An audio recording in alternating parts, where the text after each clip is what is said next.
Hello everyone, ఎలా ఉన్నారు? A contractor shapes with skillful hands, the builder dreams in lines and plans, but the developer sees what none yet see. ఈ lines చూసిన వెంటనే అందరికి ఒక doubt వచ్చి ఉంటుంది. అసలు ఈ లైన్స్కి మీనింగ్ ఏంటి? కాంట్రాక్టర్, బిల్డర్ అండ్ డెవలపర్ అంటే ఎవరు? ఇలా చాలామందికి డౌట్ వచ్చి ఉంటుంది. కొంతమంది అనుకుంటారు ఆ ముగ్గురు ఒకటే కదా, ఇంకొంతమంది అనుకుంటారు ఆ ముగ్గురు వేరువేరు అయి ఉండొచ్చేమో. అసలు కాంట్రాక్టర్, బిల్డర్, డెవలపర్ అని ఎవరిని అంటామో ఈ వీడియోలో తెలుసుకుందాం. స్టోరీలోకి వెళ్ళే ముందు ఒక చిన్న విన్నపం గాయ్స్. ముందుగా 100+ సబ్స్క్రైబర్స్ వచ్చినందుకు ప్రతి ఒక్కరికి పేరు పేరున thank you so much. And ఈ వీడియో ఇంకొంతమందికి రీచ్ అవ్వాలి అంటే నాకు చాలా కాన్ఫిడెన్స్ కావాలి. సో మీ సపోర్టే నా కాన్ఫిడెన్స్ అని నేను ఊహిస్తున్నాను. Try to share as much as possible you can. ఇక స్టోరీలోకి వెళ్దాం. ఒక ఊర్లో ఒక బిజినెస్ మ్యాన్ ఉండేవాడు. అతను ఎంత పెద్ద బిజినెస్ మ్యాన్ అంటే దేశంలోనే అత్యంత గుర్తింపు పొందిన వ్యక్తిగా పేరుగాంచాడు.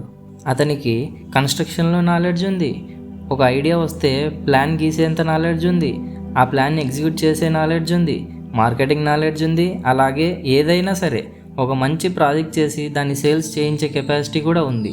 అతనికి అంత నాలెడ్జ్ ఉండడం వల్ల దేశ ప్రధాని కూడా అతనికి ప్రాజెక్ట్స్ ఇవ్వడంలో చాలా సపోర్ట్ చేశాడు.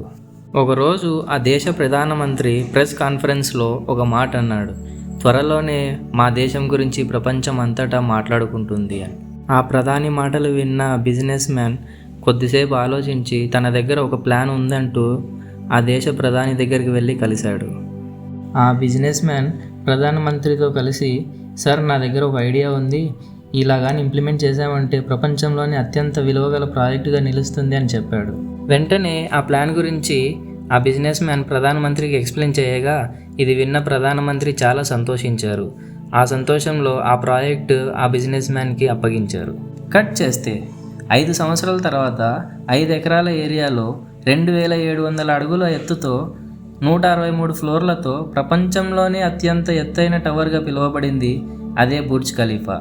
ఆ బిజినెస్ మ్యాన్ ఎవరో కాదు, మిస్టర్ మొహమ్మద్ అలబ్బార్. ఈ స్టోరీలో ఆ బిజినెస్ మ్యాన్కి ఉన్న క్వాలిటీస్ చూస్తే ఫస్ట్ హిజ్ విజన్, తర్వాత ఆ విజన్కి మ్యాచ్ అయ్యేలా ప్లాన్స్, ఆ ప్లాన్ని ఎగ్జిక్యూట్ చేసేకి ఒక best location and best team to construct, ఆ ఎగ్జిక్యూట్ చేశాక మార్కెటింగ్ తర్వాత సేల్స్, ఇలా టోటల్ A to Z ఈ బిజినెస్ మ్యాన్ దగ్గర ఉంది. ఇలాంటి వాళ్ళని డెవలపర్స్ అంటారు. ఒక ఊర్లో 2 వ్యక్తులు ఉండేవారు. ఒకరి పేరు రమేష్, ఇంకొకరి పేరు సురేష్. రమేష్ ఏమో పెద్ద వ్యాపారాలు చేసుకుంటూ సంపాదించిన డబ్బు మొత్తం ల్యాండ్స్ కొనేవారు. మరి సురేష్ ఏమో కన్స్ట్రక్షన్ ఇండస్ట్రీలో ఒక మంచి పేరుగాంచిన వ్యక్తి. ఒకరోజు ఈ సురేష్ రమేష్ దగ్గరకు వచ్చి ఇలా అన్నాడు, రమేష్ నీ దగ్గర చాలా ల్యాండ్స్ ఉన్నాయి కదా, ఏం చేద్దాం అనుకుంటున్నావు అని. దానికి సురేష్, ఏంటో రమేష్, ల్యాండ్స్ అయితే ఉన్నాయి కానీ ఏం చేయాలో అర్థం కావట్లేదు. ఇన్ కేస్ ఏమైనా చేద్దామంటే నా దగ్గర డబ్బు కూడా లేదు, ఐడియా కూడా లేదు. అందుకు సురేష్ ఇలా అన్నాడు, నా దగ్గర ఒక మంచి ఐడియా ఉంది. నీ దగ్గర ఉన్న 3 ఎకరాల ల్యాండ్ ఉంది కదా, అది మంచి ఏరియాలో ఉంది. అందులో మనం 2 అపార్ట్మెంట్స్ కట్టించామంటే చాలా ప్రాఫిట్ వస్తుంది అన్నారు. ఇది విన్న రమేష్, ఐడియా అయితే చాలా బాగుంది కానీ నా దగ్గర ఇన్వెస్ట్మెంట్ లేదు, డబ్బు లేదు అన్నాడు. దానికి సురేష్ ఏమన్నాడంటే, నువ్వు ఏం దిగులు పడకు, ప్రాజెక్ట్ కంప్లీట్ చేసే ఫుల్ రెస్పాన్సిబిలిటీ నాది, నువ్వు ₹1 కూడా ఇవ్వద్దు, అందుకు బదులుగా నాకు ఒక అపార్ట్మెంట్ ఇవ్వు అని అడిగాడు. ఖాళీగా ఉంచడం వల్ల నీ ల్యాండ్ అక్కడే ఉంటుంది కానీ ఇన్కమ్ జనరేట్ అవ్వదు కదా అని అనేసరికి రమేష్ ఓకే చెప్పేశాడు. అలా ఓకే చెప్పిన వెంటనే సురేష్ తన సొంత డబ్బుతో 2 అపార్ట్మెంట్స్ కట్టించాడు. అలా కట్టించిన తర్వాత రమేష్ ఒకటి, సురేష్ ఒకటి తీసుకున్నారు. రమేష్ ఏమో తన అపార్ట్మెంట్లో ఫ్లాట్స్ని సేల్స్ చేసుకొని ప్రాఫిట్ సంపాదించాడు. ఈ స్టోరీలో రమేష్ని ల్యాండ్ ఓనర్ అంటారు అండ్ సురేష్ని బిల్డర్ అని అంటారు. సో ఒక బిల్డర్ ఏం చేస్తాడంటే ఒక land owner are property owner దగ్గరికి వెళ్ళి తన ఐడియాస్ చెప్పి ఎంటీ ల్యాండ్స్ని ఒక సక్సెస్ఫుల్ ప్రాజెక్ట్గా చేసి సేల్స్ చేయిస్తుంటాడు.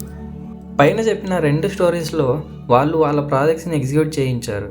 అలా ఎగ్జిక్యూట్ చేయాలి అంటే మనకు కావాల్సింది కాంట్రాక్టర్స్. ఇక్కడ కాంట్రాక్టర్స్ వర్క్ ఏంటంటే ఒక బిల్డర్ కానీ, ఒక డెవలపర్ కానీ, ఒక క్లయింట్ కానీ, లేదా చిన్న హౌస్ని కన్స్ట్రక్ట్ చేయించే ల్యాండ్ ఓనర్స్ కానీ, వీళ్ళకి ఉన్న ఐడియాస్, రిక్వైర్మెంట్స్ని ఫుల్ఫిల్ చేసే వాళ్ళని కాంట్రాక్టర్స్ అని అంటారు. He can execute the work through others instructions.